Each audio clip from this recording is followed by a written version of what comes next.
बहुत समय पहले ऋषि वाल्मीकि ने एक ऐसी कथा लिखी। वह पवित्र कथा थी रामायण। अयोध्या के राजा दशरथ और रानी कौशल्या के पास सब कुछ था, पर एक अभिलाषा अधूरी थी, संतान की। पूरी सृष्टि उत्साहित थी प्रभु के आगमन के लिए। अटूट श्रद्धा के साथ राजा दशरथ ने पुत्र कामेष्ठी यज्ञ आरंभ किया। यज्ञ के फल स्वरूप अयोध्या आनंद से भर उठी। कौशल्या, कैकेयी और सुमित्रा तीनों को पुत्र रत्नों का आशीर्वाद मिला। उस रात्रि पूरी अयोध्या दीपों से जगमगा उठी। हर हृदय में भक्ति की लहर थी। प्रभु श्री राम अवतरित हो चुके थे। जय श्री राम। राम जन्म के बाद अयोध्या में हर दिशा में उत्सव का माहौल था। बालक राम आंगन में रेंगते हुए चलते। उनकी हर अदा माता पिता के हृदय में आनंद भर देती। धीरे धीरे समय बीता और राम, भरत, लक्ष्मण और शत्रुघ्न बड़े हुए। माता पिता के आशीर्वाद के साथ चारों राजकुमार गुरु वशिष्ठ के आश्रम की ओर प्रस्थान करते हैं, जहां उन्हें ज्ञान और धर्म का सच्चा मार्ग प्राप्त होना था। शिक्षा पूर्ण करके चारों भाई अयोध्या वापस पहुंचे। एक दिन महर्षि विश्वामित्र अयोध्या पहुंचे। उन्होंने दशरथ से कहा, राजन, यज्ञ की रक्षा के लिए श्री राम को मेरे साथ भेजिए। महर्षि विश्वामित्र के संग श्री राम और लक्ष्मण ने दिव्य अस्त्र विद्या और संयम का अभ्यास किया। श्री राम और लक्ष्मण विश्वामित्र के साथ वन को प्रस्थान करते हैं। वन में श्री राम ने ताड़का दानवी का अंत किया। ताड़का के अंत के साथ वन में शांति लौट आई। विश्वामित्र ने श्री राम को धर्म और वीरता का आशीर्वाद दिया। श्री राम की धर्म यात्रा अभी प्रारंभ ही हुई थी। उनकी अगली परीक्षा मिथिला में प्रतीक्षा कर रही थी। गुरु विश्वामित्र श्री राम और लक्ष्मण के साथ मिथिला पहुंचे, जहां नगरवासी उनके स्वागत में पुष्प वृष्टि करने लगे। राजा जनक ने घोषणा की, जो शिव धनुष को उठाकर प्रत्यंचा चढ़ाएगा वही सीता का वर होगा। एक एक कर सभी राजाओं ने शिव धनुष उठाने का प्रयास किया, परंतु कोई भी उसे हिला न सका। जब श्री राम ने धनुष उठाया, वह गर्जना के साथ टूट गया और संपूर्ण मिथिला में जयघोष गूंज उठा। सीता जी ने श्रद्धा और प्रेम से श्री राम के गले में वरमाला डाल दी और संपूर्ण मिथिला जयघोष से गूंज उठी। ऋषि मुनियों ने आशीर्वाद दिया और आकाश से पुष्प वृष्टि होने लगी। मिथिला की पवित्र भूमि पर एक नहीं, 4 दिव्य विवाह हुए। राम सीता, लक्ष्मण उर्मिला, भरत मांडवी और शत्रुघ्न श्रुतकीर्ति। जनक जी के आशीर्वाद और ऋषियों की कृपा के साथ श्री राम और माता सीता अयोध्या के लिए प्रस्थान करते हैं। राजा दशरथ ने घोषणा की, अब श्री राम का राज्याभिषेक होगा। अयोध्या में आनंद की लहर दौड़ गई। हर मन उल्लासित था, परंतु भाग्य ने इस आनंद में एक नई नियति छुपा रखी थी। उस रात्रि अयोध्या चांदनी में सोई थी। किसी को आभास नहीं था कि भाग्य की दिशा बदलने वाली है। मंथरा के विषैले शब्दों ने कैकेयी के हृदय में ईर्ष्या का बीज बो दिया।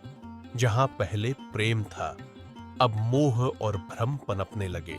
मोह और माया के आवरण में ढकी कैकेयी ने ठान लिया, अब वह अपने 2 वर मांगेगी, चाहे परिणाम कुछ भी हो। राजा दशरथ स्नेह से भरे कैकेयी के कक्ष में पहुंचे,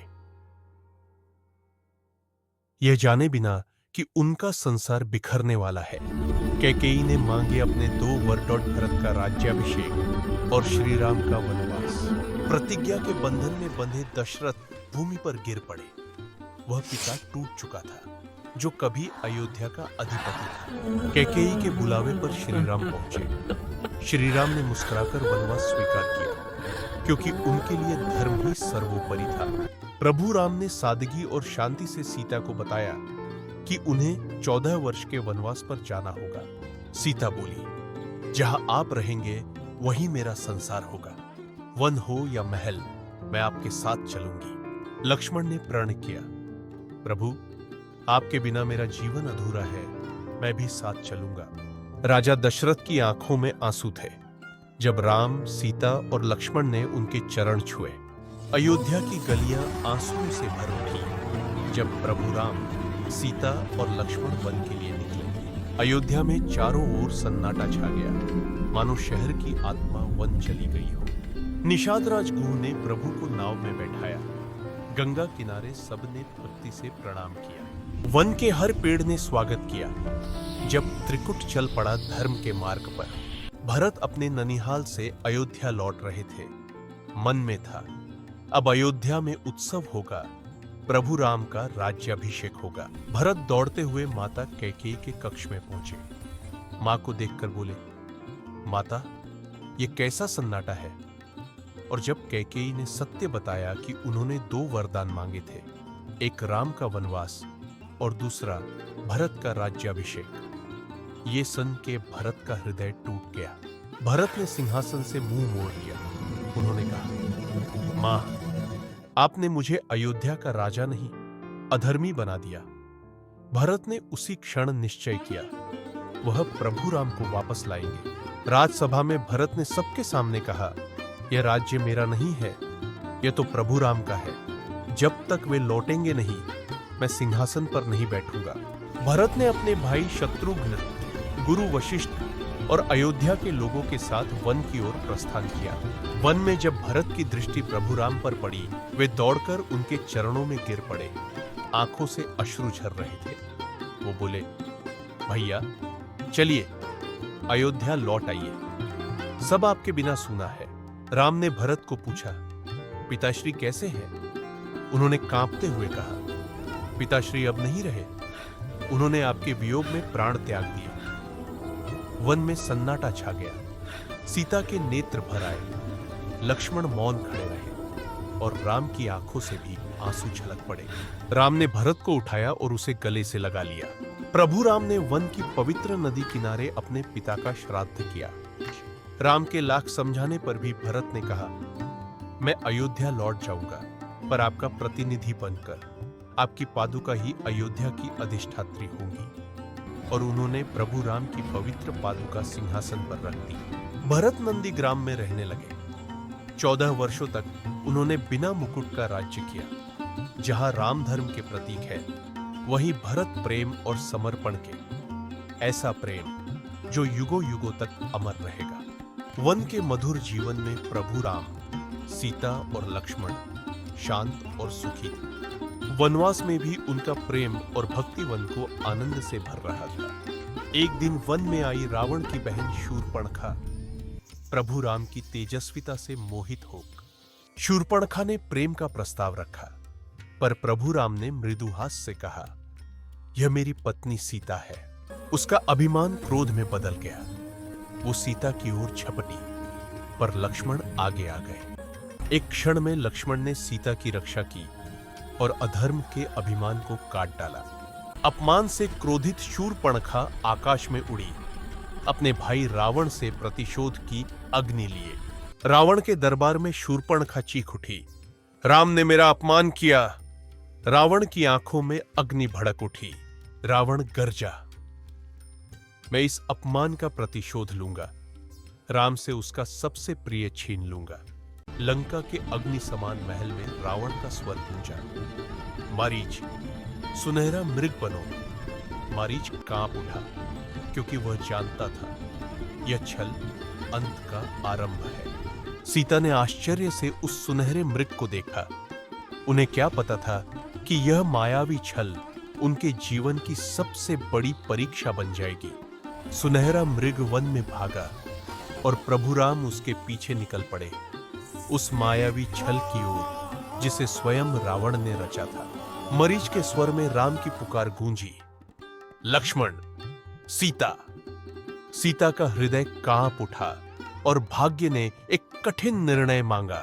लक्ष्मण ने सीता की रक्षा के लिए एक रेखा खींची। भाभी, इस रेखा को पार मत करना। एक साधु द्वार पर आया। वह स्वयं रावण था, जिसने छल की सीमा पार करने का निश्चय कर लिया था। रावण अपने मायावी रूप में प्रकट हुआ और सीता को उठा ले गया। सीता बहुत रोई और रक्षा के लिए चिल्लाई। आकाश में जटायु ने रावण को रोकने का प्रयत्न किया। अपने पंखों से पुष्पक विमान को थाम लिया, पर रावण ने अपने चंद्रहास से वार किया। जटायु का एक पंख कटा और वह धरती की ओर गिर पड़े। जब प्रभु राम लौटे तो वन मौन था। सीता का घूंघट जमीन पर पड़ा था और राम का हृदय कांप उठा। थोड़ी दूर पर एक वृक्ष के नीचे जटायु पड़े थे। शरीर घायल था पर आत्मा तेजस्वी। राम ने उनके सिर पर हाथ रखा और बोले, पक्षीराज, आपने धर्म की रक्षा की। जटायु ने कांपते स्वर में कहा, मैंने रावण को रोका पर सीता को दक्षिण दिशा में ले गया। और इस प्रकार जटायु ने अंतिम श्वास ली। उनकी आत्मा स्वर्ण ज्योति बनकर आकाश में विलीन हो गई। जटायु को अंतिम विदाई देने के बाद राम और लक्ष्मण अपने पथ पर बढ़ चले सीता की खोज में। वन में चलते चलते अचानक वन के अंधकार से प्रकट हुआ कबंध, जिसका मस्तक उसके वक्ष पर था, जो श्राप से बंधा था और मुक्ति राम के बाणों से मिलने वाली थी। श्राप मुक्त होकर कबंध बोला, प्रभु, आगे आपका मार्ग है, जहां एक भक्तिनी शबरी आपके दर्शन की प्रतीक्षा कर रही है। जब प्रभु राम शबरी के आश्रम पहुंचे, भक्ति और भगवान का संगम हुआ। वह भक्त जो वर्षों से प्रतीक्षा में थी, शबरी हर फल को छककर प्रभु को देती। प्रेम से भरे उस अर्पण में भक्ति की मधुरता थी। प्रभु मुस्कुराए, क्योंकि उन्हें उस प्रेम से बढ़कर कुछ नहीं। शबरी ने हाथ जोड़कर कहा, प्रभु, आगे की दिशा में किष्किंधा है। वहां आपको वानरराज सुग्रीव और भक्त हनुमान मिलेंगे। प्रभु के स्पर्श से शबरी को मोक्ष प्राप्त हुआ। शबरी के वचनों से प्रेरित होकर राम और लक्ष्मण चले किष्किंधा की दिशा में, जहां उनका मिलन होने वाला था उस भक्त से जो स्वयं भक्ति का प्रतीक था, हनुमान। पर्वत शिखर से हनुमान ने देखा दो तेजस्वी पुरुष वन मार्ग पर चल रहे थे। हनुमान ने ऋषि का रूप धारण करके श्री राम और लक्ष्मण के पास गए। हनुमान ने विनम्रता से पूछा, आप कौन हैं जिनका तेज सूर्य से भी अधिक है? प्रभु मुस्कुराए और बोले, हम दशरथ नंदन हैं, अपनी प्रिया सीता की खोज में निकले हैं। क्षण भर में वह ब्राह्मण रूप विलीन हो गया और वहां प्रकट हुए हनुमान। राम की दृष्टि हनुमान को देखकर नम हो गई। प्रभु राम ने हनुमान को गले लगाया। हनुमान और राम बहुत भावुक हो गए। फिर हनुमान ने लक्ष्मण को भी गले लगाया और इस प्रकार आरंभ हुई एक दिव्य मित्रता। अब आरंभ होगा सुग्रीव से गठबंधन और सीता की खोज की यात्रा। हनुमान प्रभु राम और लक्ष्मण को सुग्रीव के पास ले गए, जो अपने भ्राता बाली के भय से ऋष्यमूक पर्वत पर रह रहा था। उस दिन दो हृदयों का संगम हुआ, एक धर्म के लिए, दूसरा श्रद्धा के लिए। सुग्रीव ने वह आभूषण दिखाया जो आकाश से गिरा था। वो आभूषण सीता के थे और ये देख के राम भावुक हुए। सुग्रीव ने अपने भ्राता बाली की शक्ति और क्रूरता का वर्णन किया। प्रभु राम ने कहा, सुग्रीव, भय मत करो। जिसने तुम्हें अन्याय दिया है वह मेरे बाण से धराशायी होगा। वन गूंज उठा दो भ्राताओं के गर्जन से, एक अहंकार में अंधा, दूसरा विश्वास में अटल। श्री राम ने अपने दिव्य बाण से बाली का वध किया। जब बाली की देह धरती पर गिरी, उसकी दृष्टि प्रभु राम पर ठहर गई, जहां उसे मृत्यु नहीं, मोक्ष का दर्शन हुआ। सुग्रीव का राज्याभिषेक हुआ, राजा के रूप में नहीं, बल्कि ईश्वर के प्रेम मित्र के रूप में। वानर दल सीता माता को ढूंढते हुए वनों, नदियों और पर्वतों को पार करता गया। खोज की थकान ने साहस को डगमगा दिया। अब केवल मौन और निराशा शेष रह गई थी। आकाश से उतरे संपत्ति, उन्होंने बताया, इस सागर के पार लंका है जहां रावण सीता को ले गया। और उसी क्षण वानरों के हृदय में आशा जाग उठी। जब सब मौन हो गए, तब जांबवान बोले, हम सब में एक ऐसा है जो उड़ने के लिए जन्मा है। उस क्षण हनुमान को स्मरण हुआ, मैं वायुपुत्र हूं, प्रभु की सेवा के लिए जन्मा हूं। राम नाम का स्मरण करते हुए हनुमान ने सागर लांघा वह छलांग जो युगों युगों तक अमर रहेगी। पर्वत मैनक ने हनुमान को विश्राम का निमंत्रण दिया। हनुमान बोले, हे पुण्य पर्वत, मैं प्रभु कार्य से पहले विश्राम नहीं कर सकता। ये कह के वो आगे चले गए। तभी प्रकट हुई सुरसा, नागमाता, देवताओं द्वारा भेजी गई। हनुमान ने उनकी परीक्षा बुद्धि से नहीं बल्कि भक्ति से जीता और सुरसा ने आशीर्वाद दिया, जय हो वायुपुत्र, विजय निश्चित है। गहराइयों से निकली सिंहिका, छाया पकड़ने वाली दैत्यनी, सागर कांप उठा जब हनुमान ने अंधकार को ही भंग कर दिया। हर परीक्षा को पार कर हनुमान ने स्वर्ण लंका का दर्शन किया। लंकिनी द्वार पर खड़ी थी, वह देवी जिसे आज तक किसी ने परास्त नहीं किया था। एक विनम्र प्रहार में भक्ति ने अहंकार को जीत लिया। स्वर्ण लंका गर्व से दमक रही थी, अनजान थी कि सत्य उसके भीतर प्रवेश कर चुका था। अंततः हनुमान पहुंचे अशोक वाटिका। छायाओं में छिपे हनुमान ने सीता माता को देखा। रावण गर्व और प्रलोभन लेकर आया, पर सीता का मौन उसके हर शब्द पर भारी पड़ा और क्रोध में वह वापस चला गया। और फिर छाया से प्रकट हुई भक्ति। हनुमान माता सीता के चरणों में झुक गए। हनुमान बोले, मैं प्रभु श्री राम का दूत हूं। यह अंगूठी उनके संदेश की निशानी है। सीता माता ने आशीर्वाद दिया, हनुमान, प्रभु से कहना उनकी सीता उनकी प्रतीक्षा कर रही है। सीता माता के आशीर्वाद से हनुमान ने प्रस्थान किया। हनुमान हंसते हुए लंका के फल खाने लगे। राक्षसियां चिल्लाती रही, पर कोई उन्हें छू भी न सका। जय श्री राम के नाद के साथ हनुमान ने उस वाटिका को ध्वस्त किया जिसने सीता माता के आंसू देखे थे। तभी आए मेघनाद, रावण के पुत्र। हनुमान को सजा देने के लिए ब्रह्मदेव के सम्मान में हनुमान ने स्वयं को बंधने दिया। रावण के दरबार में खड़े थे हनुमान, रूप से बंदी पर आत्मा से विजेता। रावण चिल्लाया, इस वानर की पूंछ में आग लगा दो। जो अग्निदंड के लिए दी गई थी वही हनुमान का तेज बन गई। हनुमान लंका पर उड़ते गए, विनाश में प्रकाश और अग्नि में न्याय फैलाते हुए। जब अहंकार की अग्नि भक्ति की ज्वाला से मिली तो बस पवित्रता शेष रह गई। हनुमान सागर पार कर लौटे, हाथों में नहीं, हृदय में श्रद्धा का संदेश लेकर। हनुमान ने श्री राम को नमस्कार किया और हर शब्द के साथ सुनाया माता सीता की सहनशीलता और लंका के अहंकार का वर्णन। हनुमान ने रावण के अहंकार और अपनी अग्नि का वर्णन किया जो लंका के पाप को शुद्ध कर गई। हनुमान ने सीता माता का चूड़ामणि प्रभु के चरणों में रखा, भक्ति और विश्वास का प्रतीक बनकर। प्रेम के आंसू बन गए संकल्प की अग्नि। प्रभु राम ने माता सीता को वापस लाने का प्रण लिया। अब समय आ गया था भक्ति के रूप लेने का और धर्म की लंका की ओर बढ़ने का। असीम सागर के समक्ष खड़े थे प्रभु श्री राम, अचल, अडिग और असीम श्रद्धा से परिपूर्ण। प्रभु राम ने शक्ति नहीं, शांति का मार्ग मांगा, सागर को भक्ति से जीतने के लिए। समुद्र देव गहराइयों से प्रकट हुए। श्री राम को नमस्कार करके उन्होंने सेतु के लिए रास्ता दिया।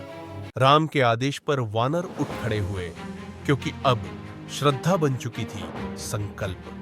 हर पत्थर पर लिखा था राम, और स्वयं सागर भी उस नाम के आगे झुक गया। चारों ओर जय श्री राम की ध्वनि गूंज रही थी। सेतु पर हर कदम श्रद्धा को विजय में बदल रहा। सेतु आज भी खड़ा है, सागर में नहीं, हर उस हृदय में जो विश्वास रखता है। युद्ध से पहले प्रभु श्री राम ने शांति को चुना और अंगद को दूत बनाकर लंका भेजा। अंगद बोले, माता सीता को लौटाओ, अभी भी समय है। अपने नगर को विनाश से बचा लो। पर अहंकार ने रावण को बहरा बना दिया था। वह शांति पर हंसा और धर्म का अपमान किया। अंगद ने चुनौती दी कि कोई उसे पैर को हिलाकर दिखाए कि लंका के 1000 योद्धा भी उसका पैर न हिला सके। विभीषण बोले, भ्राता, सीता को लौटा दो, लंका को विनाश से बचाओ। पर अहंकार न किसी की सुनता है न समझता है। रावण ने अपने भाई को निकाला, पर वास्तव में उसने अपनी मुक्ति को ठुकरा दिया। जब रावण ने विभीषण का सुझाव न सुना, तब विभीषण अपने 4 वफादार साथियों के साथ लंका के स्वर्ण महल से उड़कर राम के साथ दोस्ती के लिए चले गए। रावण का भाई आया था, शत्रु बनकर नहीं, भक्त बनकर। सुग्रीव बोले, प्रभु, यह रावण का भाई है। राम मुस्कुराए, मैं रक्त नहीं, हृदय देखता हूं। राम ने विभीषण के सिर पर हाथ रखा। विभीषण को प्रभु राम में मिला वह शांति जो लंका में कभी नहीं थी। सेतु बनने से पहले ही श्रद्धा ने अपनी पहली विजय प्राप्त की। राम ने विभीषण को उठाकर उन्हें लंका का सच्चा शासक घोषित किया।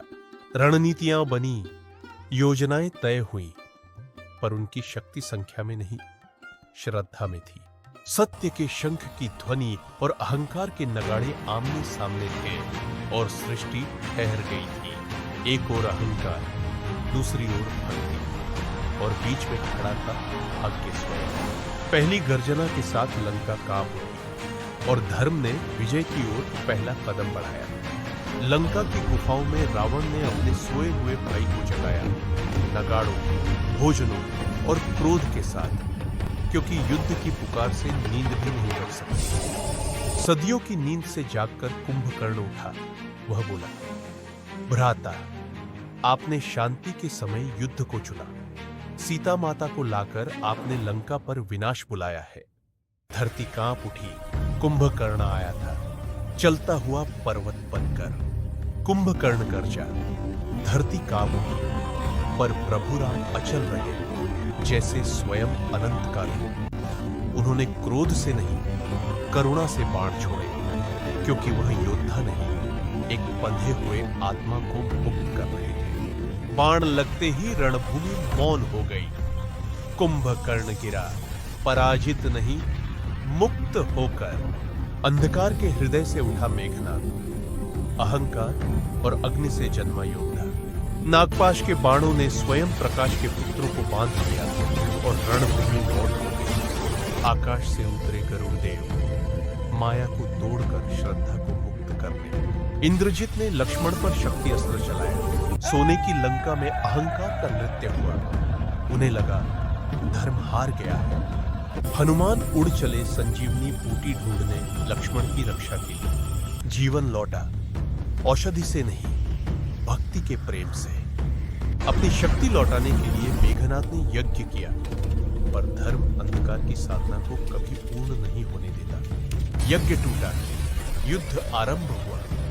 जब साहस और छल आमने सामने आए, साहस ने विजय पाई, पर सबसे बड़ा अंधकार अभी बाकी था, क्योंकि अहंकार का राजा अभी धर्म के सामने नहीं आया था। अंतिम युद्ध से पहले प्रभु राम ने हनुमान की ओर देखा और वह शब्द नहीं, कृतज्ञता बोली। सोने की लंका में मौन ऐसा छाया जैसा शोक से भी गहरा हो। अहंकार ने अपने उत्तराधिकारी खो दिए, अब विजय भी राख जैसी लगी। रावण ने भी महादेव के चरणों में शीश नवाया, पर उसकी प्रार्थना भक्ति से नहीं, अहंकार और हताशा से चली। एक ओर सागर तट पर प्रभु राम ने फूल अर्पित किए, भक्ति से। दूसरी ओर लंका में रावण ने शक्ति अर्पित की, अहंकार से। लंका पर सूर्य उदित हुआ, जीवन के लिए नहीं, नियति के लिए। जो बाण चल रहे थे वे लोहे के नहीं, नियति के थे। रावण ने भ्रम उत्पन्न किए। अग्नि तूफान, छाया सैनिक और राक्षसी रूप सभी दिशाओं से हमला करते थे। स्वर्ग तक कांप उठा जब प्रकाश और अंधकार ने सृष्टि की आत्मा के लिए युद्ध किया। प्रभु राम ने संहार नहीं, मुक्ति का संकल्प किया। युद्ध के बाद की स्तब्धता में अहंकार को भी शांति मिली, क्योंकि रावण को भी उसी प्रभु ने मुक्ति दी जिसका वह विरोधी था। स्वर्ग प्रसन्न हुआ, विजय के लिए नहीं, संतुलन की पुनः स्थापना के लिए। प्रभु के लिए विजय अधर्म पर नहीं थी, वह अहंकार पर थी। वेदना की वाटिका से पवित्रता स्वयं प्रकाश की ओर चली। सीता अग्नि में नहीं उतरी स्वयं को सिद्ध करने, वह उतरी यह बताने कि सत्य को प्रमाण की आवश्यकता नहीं होती। अग्निदेव पवित्र अग्नि से प्रकट हुए, एक चमकता कमल धारण किए और सीता को आशीर्वाद दिया। अग्नि की परीक्षा के बाद प्रेम पहले से अधिक उज्जवल होकर निकला। जैसे ही पुष्पक विमान आकाश में उठा, अयोध्या दीपों के स्वागत में झूम उठी। प्रकाश के नगर ने प्रकाश के राजा का स्वागत किया। अयोध्या के द्वार पर जैसे ही प्रभु राम पहुंचे, भरत दौड़ पड़े। आंखों में आंसू, हृदय में प्रेम की बाढ़, और चारों भाई आपस में मिले। प्रभु राम राजमहल पहुंचे, माता कौशल्या, कैकेयी और सुमित्रा के चरणों में झुके। माताओं ने आंसुओं से आशीर्वाद दिया और वर्षों का विरह एक पल में मिट गया। क्षण आ गया जब धर्म ने सिंहासन संभाला। प्रभु राम और माता सीता राज सिंहासन पर विराजमान हुए। आकाश से पुष्प वृष्टि होने लगी, शंखनाद गूंज उठा। राम राज्य की शुरुआत हो चुकी थी। जब प्रभु राम और माता सीता अयोध्या लौटे, पूरा नगर दीपों से जगमगा उठा।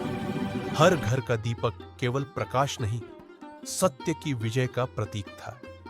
यही दिन था जब दीपावली का आरंभ हुआ। राम राज्य आरंभ हुआ, जहां प्रेम, करुणा और न्याय का वास था। पर धर्म की कथा यही समाप्त नहीं होती।